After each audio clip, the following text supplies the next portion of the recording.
Donc, moi, j'ai envie aujourd'hui d'avoir vos questions parce que moi, je peux vous parler de la raison d'être pendant des jours. C'est d'ailleurs ce que je vais faire dans la formation qui commence le week-end prochain. On en parle pendant 24 heures de la raison d'être, puis c'est principalement moi qui parle, donc je vous fais travailler aussi, mais donc moi, je peux en parler longtemps. Mais ce que j'avais envie aujourd'hui, c'est vous de voir c'est quoi vos questions, puis qu'est-ce que vous aimeriez savoir qui vous concerne au sujet de la raison d'être. Donc, c'est le temps de poser vos questions, puis peut-être que j'aurai pas la réponse, hein, parce que j'ai pas toutes les réponses à ces grandes questions-là, mais ça me permettra, si j'ai pas la réponse, vous allez m'inviter à réfléchir puis à aller la chercher, la réponse, pour que je puisse vous la partager plus tard. Donc, je vous écoute soit par le chat ou soit par en prenant le micro. Je vous invite à me poser vos questions. Si vous êtes là aujourd'hui, c'est parce qu'il y a des choses que vous aimeriez savoir, que vous aimeriez entendre. Donc, allez-y, posez vos questions, puis on part comme ça avec vos questions. Donc, moi, je vérifie le chat. Merci à toutes les personnes qui ont dit bonjour dans le chat, qui ont mis leur région. C'est génial. Je vous invite en même temps à le consulter aussi. Vous allez pouvoir voir d'où on vient. Euh, alors, il y a Dominique qui dit, moi j'ai 66 ans et j'avoue ne pas avoir réussi ce pourquoi j'étais destinée. Puis tout ça, je trouve ça intéressant que vous disiez ça, Dominique, parce que je rencontre beaucoup de personnes comme vous qui disent avoir cette impression-là. Puis souvent, c'est parce qu'on ne regarde pas la bonne chose. Vous savez, on a été formaté dans nos sociétés à, à s'évaluer en fonction des résultats qu'on obtient, hein. Je veux dire, ça commence très rapidement, même souvent avant l'école. Si on est gentil, ben, on a des récompenses, puis si on n'est pas gentil, ben, on n'en a pas. On peut même avoir des punitions. Puis à l'école, ben, c'est le même genre de système qui fonctionne. On valorise ceux qui ont des bons résultats, puis quelque part, ben, ceux qui n'ont pas des bons résultats ou qui ne correspondent pas euh, à la norme, ben, sont un peu mis de côté. Donc, on apprend à s'évaluer en fonction d'un résultat. Puis, je vous invite à regarder votre vie peut-être autrement parce que on n'est pas venu sur la Terre pour un résultat. On ne vient pas ici, contrairement à ce qu'on pense. Notre premier rôle sur la Terre, ce n'est pas de faire quelque chose. On ne vient pas pour ça. On vient pour être qui on est. Et ça, ben, c'est pas nécessairement facile dans une société comme celle où on vit parce qu'on valorise pas nécessairement l'être, on valorise le faire. Donc, la plupart du temps, quand on a cette sensation-là, Dominique, c'est qu'on va regarder notre vie en fonction de résultats, en fonction d'attentes qu'on a eues, en fonction de choses qui ont fonctionné ou pas fonctionné comme on l'aurait souhaité. Mais vous êtes venu à être qui vous êtes. Puis, je veux dire, quelque part, moi, ce que je vois, ce que j'observe, puis là, je veux dire, je ne suis pas en train de vous analyser avec mes capacités médiumniques. Ce que j'observe, grosso modo, c'est que si vous êtes là aujourd'hui, c'est que quelque part, vous êtes en quête de vous-même. Et juste pour ça, vous êtes dans le bon alignement. Parce que c'est ça que votre âme aspire à vivre. Donc, vous êtes vous êtes vraiment dans la bonne direction. Puis je vous invite à regarder votre vie en fonction de ça. Quels sont les, les investissements de temps? Quels sont les efforts, la discipline que vous avez mis pour prendre soin de vous, pour vous questionner, pour vous découvrir, pour suivre des formations, pour aller plus loin dans votre réflexion? Tout ça, ça fait partie de votre raison d'être. Puis vous ne seriez pas là aujourd'hui si vous ne vous posiez pas ces questions-là. Donc, je ne sais pas si ça peut vous aider, mais essayez d'observer votre vie de ce côté-là. Puis moi, quand j'ai des personnes en consultation, parce que je fais beaucoup de consultations sur ce type de questions-là, je vous dis, Dominique, je n'ai jamais rencontré encore à ce jour, puis ça fait des années que je fais des consultations sur le sujet, j'ai jamais rencontré une personne qui, après qu'on ait échangé puis qu'on ait regardé sa vie autrement, que la personne est à côté de ses pompes. La personne, elle est toujours alignée, mais c'est cette fameuse impression, et ça fait partie de notre mission de vie. Puis c'est ça que j'enseigne dans la formation La raison d'être. Euh, J'enseigne comment est-ce que ce genre d'impression-là qu'on peut avoir sur soi, ça fait partie de ce qu'on cherche. Ça fait partie de notre raison d'être. Puis, ces impressions-là n'arrivent pas par hasard dans notre vie, elles arrivent pour nous dire, continue de chercher puis de regarder à l'intérieur de toi. Tu vas finir par comprendre ce que tu cherches exactement. Parce qu'on ne cherche pas quelque chose vers l'extérieur. On cherche quelque chose qui est à l'intérieur de soi.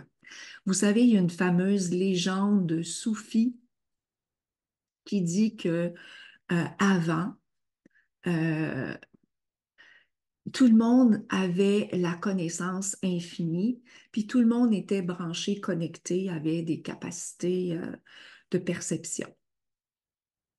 Mais à ce qui paraîtrait dans la légende, les gens en ont fait des conneries et donc les dieux auraient décidé d'enlever ces capacités-là à tout le monde. Puis là, ben, ils ont fait une espèce de comité.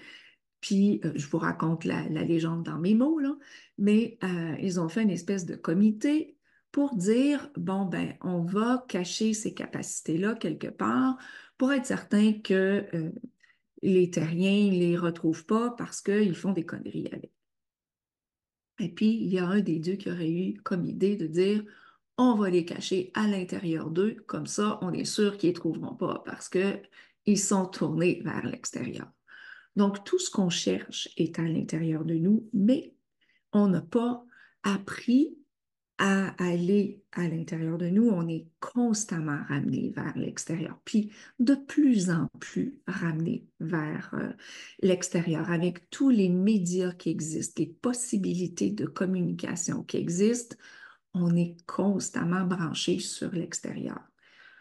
Donc, revenir à soi, c'est une des clés. Tout à l'heure, Fabienne parlait de la clé du bonheur, mais l'une des clés du bonheur dans notre raison d'être, c'est de revenir à soi, puis de se regarder, d'avoir des temps de silence pour aller observer ce qui se passe en nous. Et l'autre clé, ben, c'est ce que j'enseigne dans la formation, de savoir qu'est-ce qu'on cherche exactement, qu'est-ce qu'elle veut notre âme.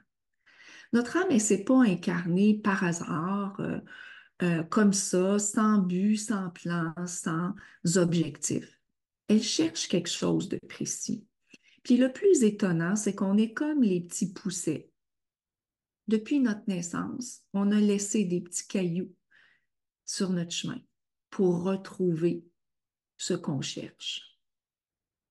Tout à l'heure, Fabienne, je trouve qu'elle a très bien commencé la rencontre en nous parlant de l'autre légende qui nous dit que les dieux auraient, ou les anges auraient dit chut, puis ça nous aurait mis le voile de l'oubli quelque part dans notre existence. Mais en fait, tout est là. Toutes les réponses qu'on cherche sont là à l'intérieur de nous si on sait quoi chercher exactement. Donc, Dominique, j'espère que ça répond à votre... c'était pas vraiment une question, c'était un commentaire, mais j'espère que ça vous donne des pistes pour savoir quoi chercher exactement. Je vais aller retourner voir mon chat pour voir les autres questions. Vous me direz, Dominique, si ça peut vous aider à voir ça autrement. Euh, il y a Lynn qui nous dit, comment se fait-il que j'ai plus de plaisir ou de satisfaction à aider mes proches que lorsque je viens à faire quelque chose pour moi? Ça, ouais. Je pense que ça va rejoindre bien des gens, Lynn. Merci de poser la question. Mais là aussi, on est formaté à la fois dans notre côté spirituel, puis à la fois dans notre côté humain, à être tourné vers l'extérieur parce que, ben évidemment, euh, ce que les grands maîtres nous disent, c'est qu'il n'y a pas rien de plus gratifiant que d'être au service des autres. Ça, c'est la théorie. Et elle est vraie. Je ne la remets pas du tout en question. Le problème avec cette théorie-là, c'est que pour pouvoir l'appliquer, c'est-à-dire que être au service des autres et que ça soit mais pleinement gratifiant, c'est qu'il faut être en équilibre avec soi-même. Donc, lorsqu'on n'arrive pas à trouver la satisfaction, à se donner à soi-même, c'est parce qu'il y a quelque chose qui est en déséquilibre avec soi. Puis euh, c'est aussi une grande question qu'on aborde dans la formation parce que notre mission de vie, elle est basée, ou notre raison d'être, elle est basée sur l'équilibre de deux grands axes. La relation à soi. Comment est-ce que je me vois, je me perçois, je m'aime, je me donne une place, je me donne le droit d'exister, puis je me donne le droit d'accueillir les cadeaux que la vie me fait, dont, entre autres, prendre soin de moi. Puis l'autre grand axe, c'est la relation vers l'extérieur. Comment est-ce que j'arrive à être moi, pleinement moi, quand j'entre en relation avec les autres, que j'ai pas besoin de mettre de masque, que j'ai pas besoin de chercher à me protéger, que j'ai pas besoin d'avoir peur de quoi que ce soit, que je peux être qui j'ai envie d'être.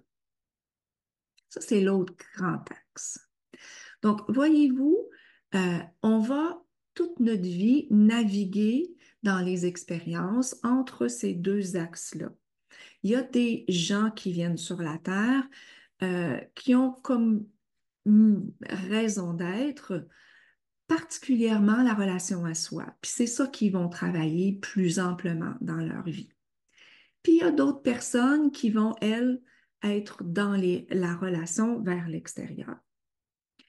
Lynn, quand tu poses cette question-là, euh, ce que tu es en train de dire, c'est que, quelque part, je traduis grossièrement, mais ce que tu es en train de dire, c'est que moi, ça va très bien dans ma relation avec les autres.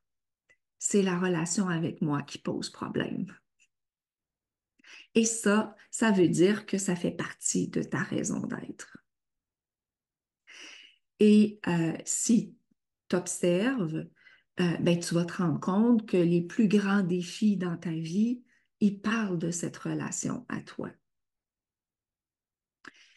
Donc, c'est là où on peut regarder. Euh, je vous donne, j'en parle dans le livre Être ou ne pas être, voilà la mission, mais pour découvrir si on est venu sur la Terre pour la raison, pour la relation à soi ou pour la relation à l'autre, je vous donne quelques clés pour comprendre. Rapidement, la relation à soi, c'est ce qui nous amène dans notre monde intérieur et c'est donc la relation à notre féminin. Ah non. Et un féminin, hein, on en a tous un, qu'on soit un homme ou une femme. Le féminin, c'est quoi? C'est tout ce qui concerne notre capacité à créer, nos capacités psychiques, notre capacité d'intériorisation et c'est aussi ce qu'on pourrait dire euh, le- le- le- l'énergie de base qui nous compose, qui est l'amour. Donc, c'est tout ça, de tout ça que ça parle, la relation à soi. Qu'on soit homme ou femme, c'est vraiment comment est-ce que je me vois, je me perçois, comment est-ce que je m'aime, comment est-ce que je me donne le droit d'exister. Et une façon de voir est-ce que j'ai un problème avec la relation à soi, c'est les grandes blessures que Madame Bourbeau a très, très bien décrit dans son livre Les 5 blessures qui empêchent d'être soi. Donc, on aura le rejet, l'abandon, la trahison, l'humiliation et l'injustice. Ces 5 blessures-là, elles sont structurées dans les 2 relations. Elles ne nous font pas travailler la même chose. Donc, rejet, humiliation, injustice nous font travailler la relation à soi. Alors, regardez qu'est-ce qui vous fait souffrir dans la vie. Et si vous avez l'une de ces 3 blessures-là, ben, vous êtes venu majoritairement observer comment est-ce que vous vous traitez, vous, dans la vie. C'est ça votre raison d'être. Quand on est dans la relation à l'autre, ce qu'on vient travailler, c'est la relation avec le pôle opposé. Donc, si je suis une femme, ben, je vais travailler mon masculin. Et si je suis un homme, ben, je vais travailler le féminin. Donc, dans la relation à soi, l'homme aussi va travailler majoritairement la relation à son masculin, puisqu'il est un homme, donc c'est ça qui va venir travailler. Et dans la relation à soi, la femme va travailler l'axe du féminin. Donc, voilà. Alors, on travaille le yin et le yang dans ces grandes blessures-là. Lorsqu'on est dans la relation vers l'extérieur, vers l'autre, vers les blessures qui vont être concernées sont la blessure d'abandon et la blessure de trahison. Donc, ces blessures-là, on ne les a pas par hasard. Elles nous montrent exactement ce qu'on cherche. Puis en réalité, dans toutes les blessures, que ce soit les blessures de la relation à soi ou de la relation à l'extérieur, en fait, c'est jamais les autres qui nous blessent. Ce qui nous fait réellement mal, c'est la façon dont on se traite. Et les autres viennent réveiller cette blessure-là à l'intérieur de nous. Puis, ben, ça fait très mal quand les autres la réveillent. Pourquoi ça fait mal? Et parce qu'on se le fait déjà à nous. Alors, quand quelqu'un d'autre vient en rajouter sur la pile, c'est comme si on n'est pas capable, c'est comme si c'est l'insulte suprême parce que notre vase de blessures y est déjà plein parce que nous faisons à nous-mêmes. Donc, le but de, d'aller comprendre ces informations-là, puis de voir exactement où est-ce qu'il est le nœud, c'est de transformer la relation qu'on a envers nous-mêmes, qui va nous permettre de mieux entrer en relation avec les autres, d'être plus équilibré dans nos relations avec les autres et que ça soit plus facile, plus fluide dans notre vie. Puis quand je parle de la relation avec les autres, c'est pas seulement avec les êtres humains, hein, c'est aussi avec tout ce qui nous entoure, avec le vivant, avec les animaux, avec la vie, quoi. Plus je serai en paix, en harmonie, en équilibre dans ces 2 grandes forces-là, plus je pourrai utiliser tous les cadeaux que la vie m'envoie pour pouvoir créer ce que j'ai à créer et ce que j'espère, ce que mon âme espère créer dans cette incarnation-là. Donc, je ne sais pas, Lynn, si ça répond à ta question et tu me diras si oui ou non ça répond. Isabelle me dit comment savoir pourquoi sa raison d'être, incarner pour faire quoi, pour réaliser quoi, pour soi, pour les autres. Donc, Isabelle, je pense que j'ai répondu avec la question de Lynn. Vous me confirmerez si oui ou non ça vous donne des réponses. Ensuite, il y a Sandrine qui dit, pour ma part, je ne suis pas sûre d'être sur la bonne piste. Euh, Même si j'adore mon métier, je ressens le besoin d'évoluer encore en parallèle, mais vers quoi mystère? Puis, j'adore l'interrogation, Sandrine, parce qu'on a tendance à confiner notre raison d'être dans notre profession, dans notre métier, dans ce qu'on fait. Et ça n'a rien à voir. En fait, ça a à voir, mais j'ai envie de dire en second temps. C'est-à-dire que on ne pourra pas avoir la sensation d'être au bon endroit, au bon moment, d'être dans le bon métier ou dans la bonne profession si on n'est pas aligné à l'intérieur de nous, si on n'est pas connecté à soi. Euh, Cette sensation-là d'être sur notre X, comme disent les Américains, euh, ça provient de l'intérieur. C'est pas quelque chose qui va nous être donné de l'extérieur. Euh, Moi, j'ai longtemps cherché ce que j'allais faire. J'ai été vraiment plusieurs années sans avoir aucune idée de ce que j'allais faire. J'aimais plus ma profession de notaire. Je me sentais plus bien. Je sentais que j'étais pas à ma place là.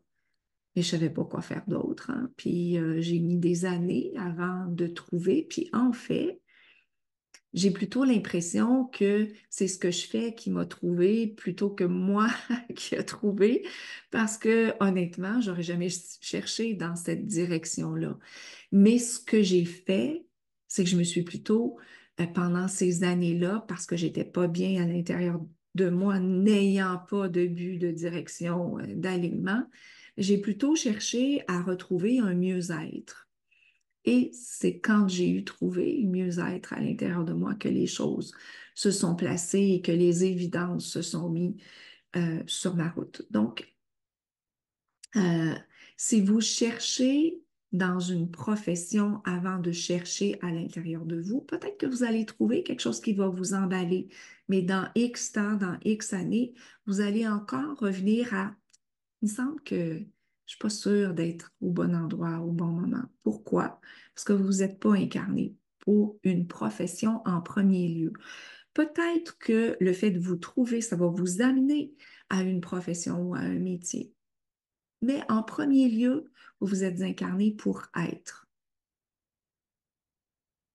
Et être, c'est pas associé à une profession.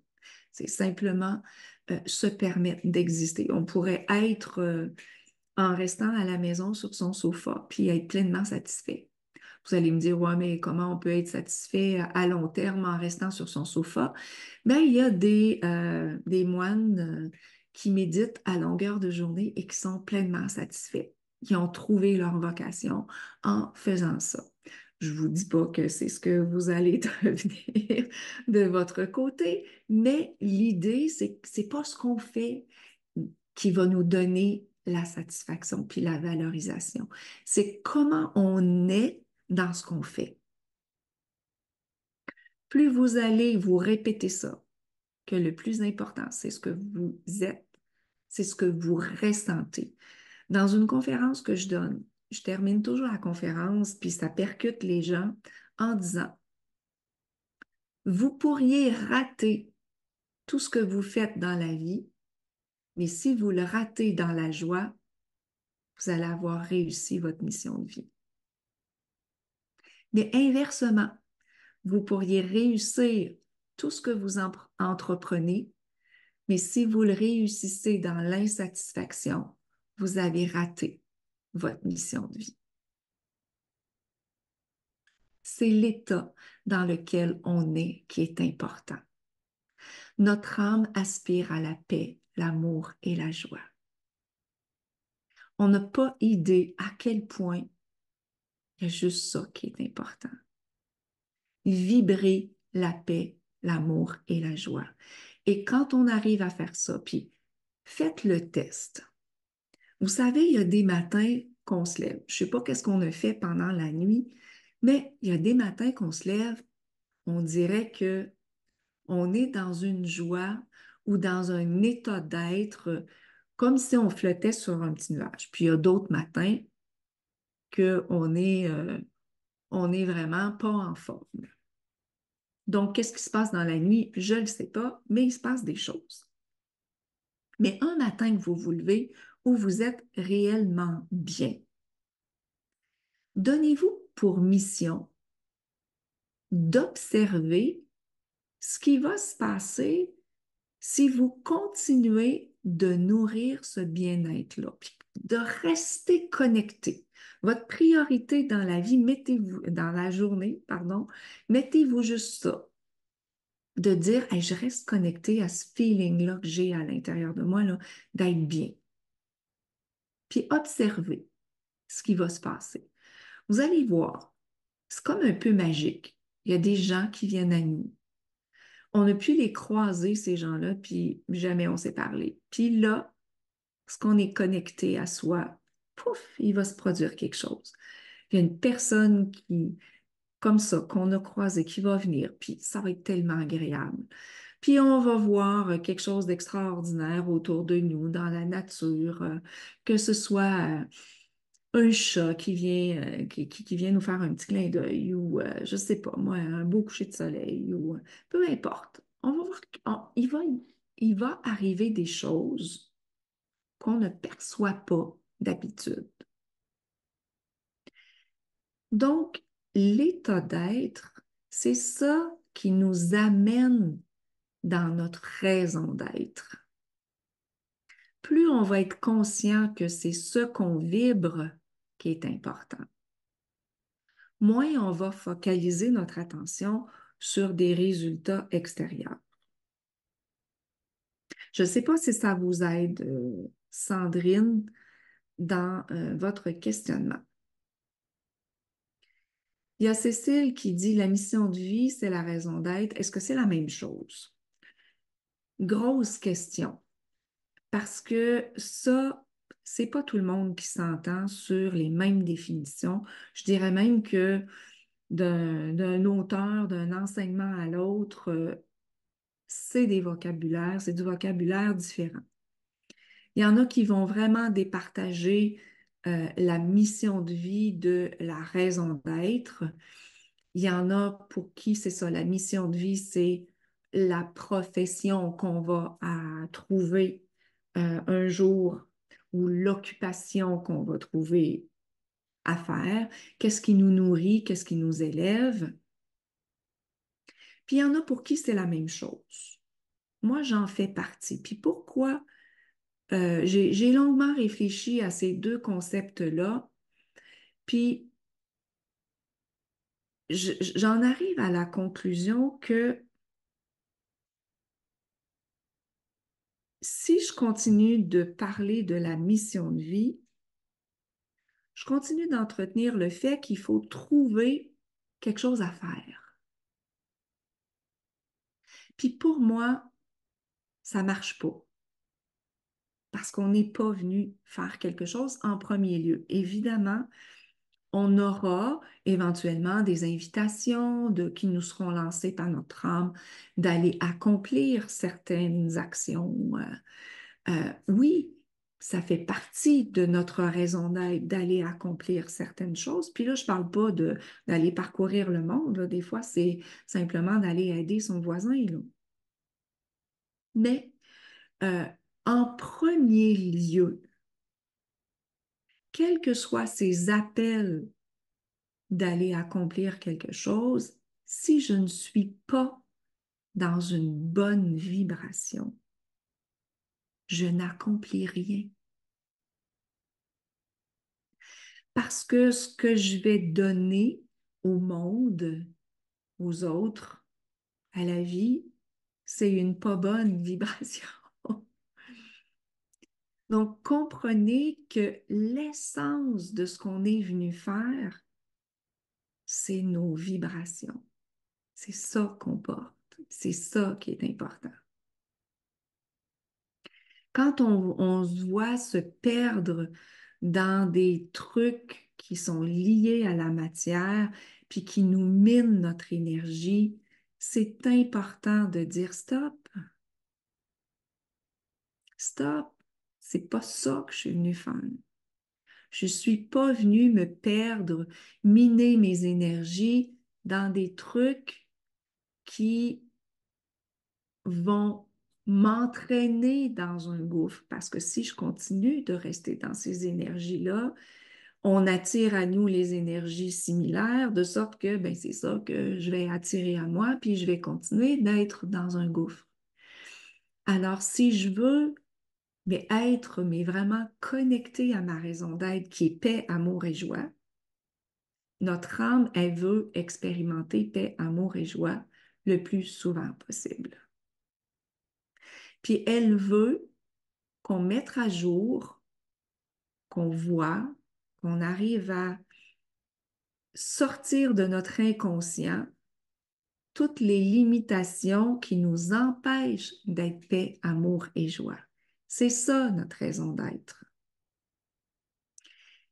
Et si je suis dans les limitations, ben, ma mission de vie, ce que je devrais accomplir comme tâche, ben, ces limitations-là viennent bloquer ma mission de vie.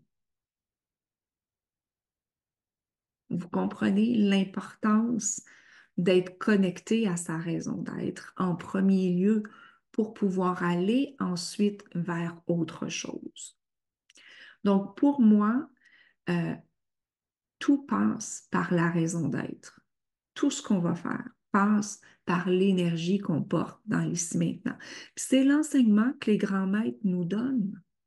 Il n'y a rien d'autre que l'ici maintenant. Ce que je vis ici maintenant.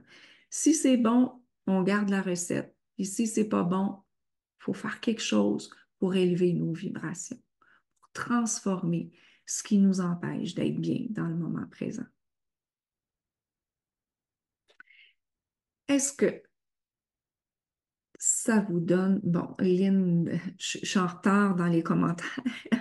Donc, Lynn nous dit, j'en ai les larmes aux yeux. C'est un beau rappel, merci. Euh, avec grand plaisir, Lynn. C'est vrai que ça avait été un beau voyage dans le sud, hein. C'est vrai que ça avait été très, très agréable.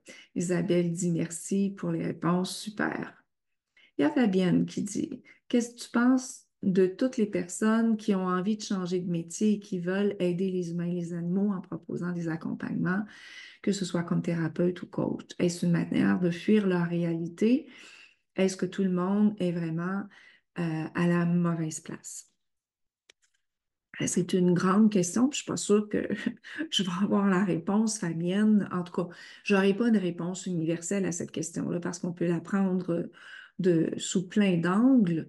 Mais tu vois, pour moi, le fait de ne pas se sentir bien témoigne déjà d'un désalignement.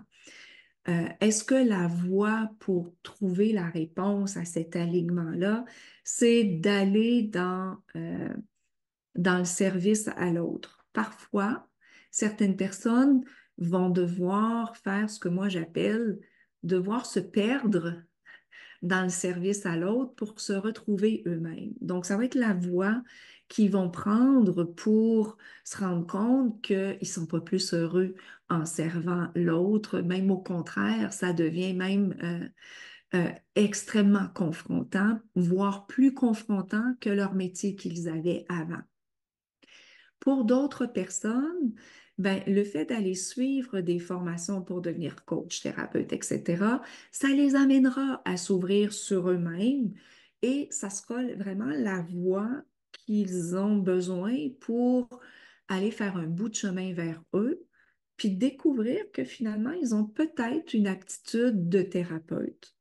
Puis, je veux dire, moi, dans mon histoire, s'il y a quelque chose que j'aurais affirmé mais dur comme fer.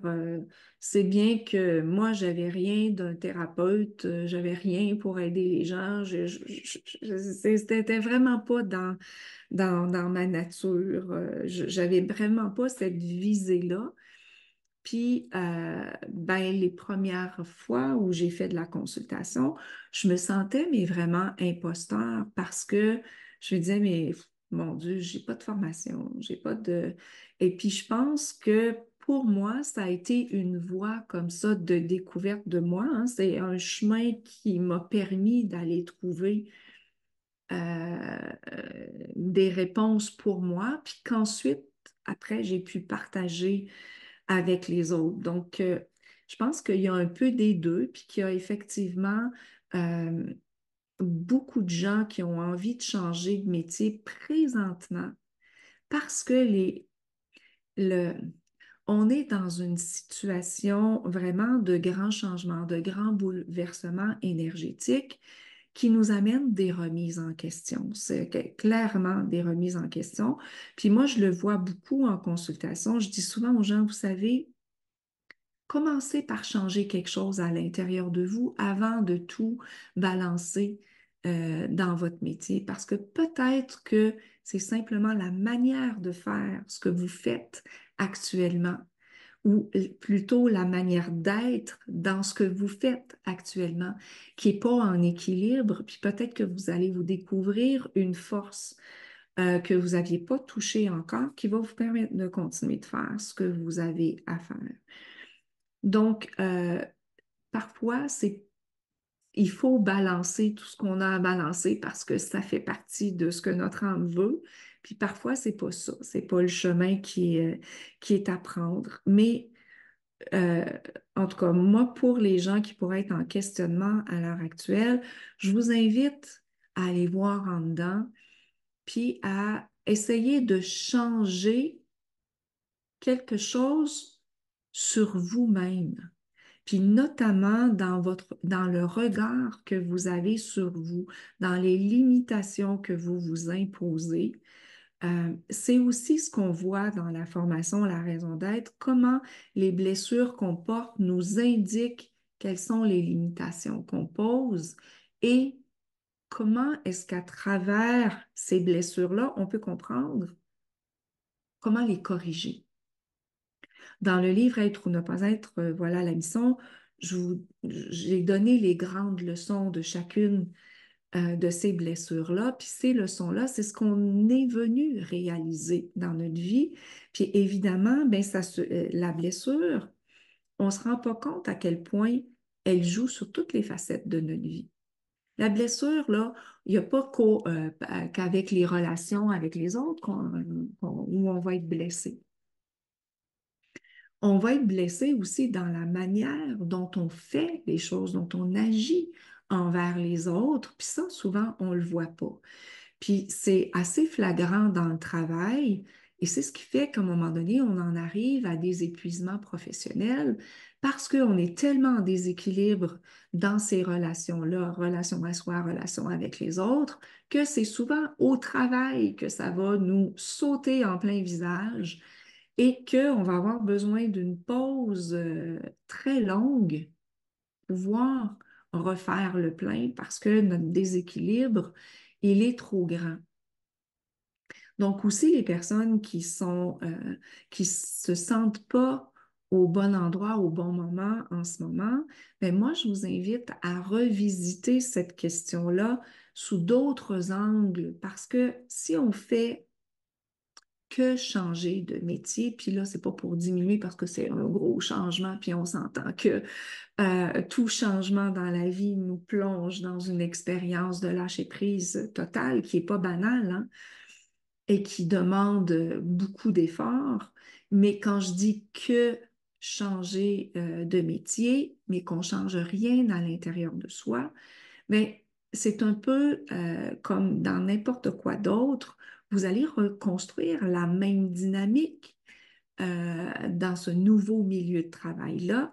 Puis, ben, fort probablement que vous allez attirer à vous euh, un milieu de travail encore plus intense que le premier d'avant qui vous a fait vouloir le quitter.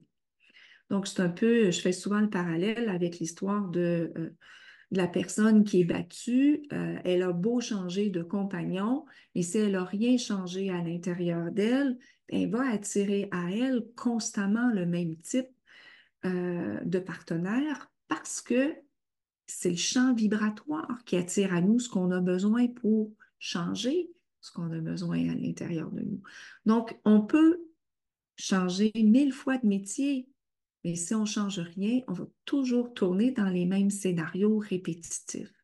Et c'est ça le but de la formation que je propose, c'est de voir les scénarios répétitifs, puis de savoir comment les transformer. Parce que des fois, on les voit, mais le principal problème qu'on a, c'est qu'on se dit, ben oui, mais la fois d'avant, j'ai changé ceci, l'autre fois d'avant, j'avais changé cela, puis avant, j'avais changé ceci, puis il n'y a rien qui fonctionne, je me retrouve encore dans la même situation. Mais là, en fait, c'est parce que on n'a pas été à l'intérieur de nous, puis on n'a pas changé exactement ce qu'il fallait aller changer.